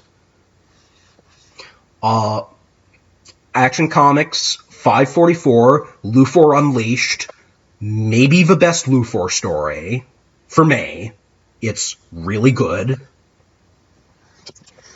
Superman Annual number 9, I Flew with Superman, which it's so good. I don't want to say anything about it. It's so good. Superman 400, The Living Legends of Superman. I've heard people argue that that's the best single issue of Superman comics ever, and that's defensible. DC Comics Presents 85, The Jungle Line, the best Alan Moore Superman story. Superman 416, The Einstein Connection. Christmas with the Superheroes 2, Ex Machina. If you are on Tumblr, there is a decent chance you've seen the story I'm referring to here shared on there. It's by Paul Chadwick, the guy mainly known for doing Concrete. Superman Adventures 27, How Much Can One Man Hate? Superman Giant 2, From Krypton with Love. The Adventures of Superman, 612 through 623. That is the last year of Joe Casey's run, who most would know for his involvement in the creation of Ben 10, and others would know for doing a lot of drugs and writing comics of varying quality. But he was sort of there for the capstone of the Superman's like a weekly comic spread across multiple titles, but for his last year, he just got to do like entirely his own thing with it, and it's something really special, I think. Even in spite of aspects of it that have aged awkwardly, as all things do. The entirety of Superman Birthright. Gail Simone's run on Action Comics, illustrated on by John Byrne, which was collected as Strange Attractors. Up in the Sky, which was the immediate, like, post-Infinite Crisis 1 year later Superman story, that it was basically what if Superman Returns was good, by, I think, Jeph Johns, Kurt Busiek, Pete Woods, and Renato Guedes. It is extremely good, and, like, if I had to hand a Superman comic to just some random person, and it wasn't an Origin or All-Star, I would probably hand them this as a really good overview of what makes Superman so great. Action Comics 847, Intermezzo, written by Dwayne McDuffie, extremely good. Yeah. Action Comics Volume 2, numbers 25 through 30, the first arc of Greg Pak and Aaron Cooter's sadly compromised run, which should have been a classic. Adventures of Superman 16, Strange Visitor. This one, I'm really proud of myself for picking this one. Batman v Superman: Dawn of Justice, Chapter 2, Lois Lane. It was like one of those serial tie-ins. That, you know, like, here's a mini comic promoting the upcoming blockbuster sensation Batman v Superman with your Kellogg's or whatever. Except the Lois Lane story is really, really good. How did it cut? And it's drawn by Joe Bennett, now of Mortal Hulk fame. Now and forever of Immortal. Now and forever what? Of Immortal Hulk fame. Yeah. And the final two short stories in DC's Beach Blanket Bad Guy Special and Mysteries of Love in Space, 2 short Superman stories by Jeph Loveness, who writes some real good Superman. Those are your 81. I will send you the list. An incredible Judas comic. An incredible what? Judas? Like from the Bible? Oh yeah, I think he did do that. I forget for what company, but that book was great. Yeah, well, he's written a couple incredibly good Superman stories, and he has at least one more coming up. He's doing one of those, like, Dark Multiverse one-shots. He's doing the Death of Superman one. And I very much hope he gets a shot at the regular title. But yeah, I'm not going to say that every single one of these issues is gangbusters, but I think they'll give you a pretty solid overview of, like, why I like this dude so much, even though you obviously already get that he's very good. Do any of them contain gangbusters? The 90s character? Yes. No. Okay, this is terrible list, I'm sorry. I did not know you were a fan. Not until 5 seconds ago for this chick. It is compensated that I don't think Mongol is in any of these, which significantly improves it by default. Cyborg Superman isn't in any of these. There's no, like, enduringly terrible Superman elements in any of these.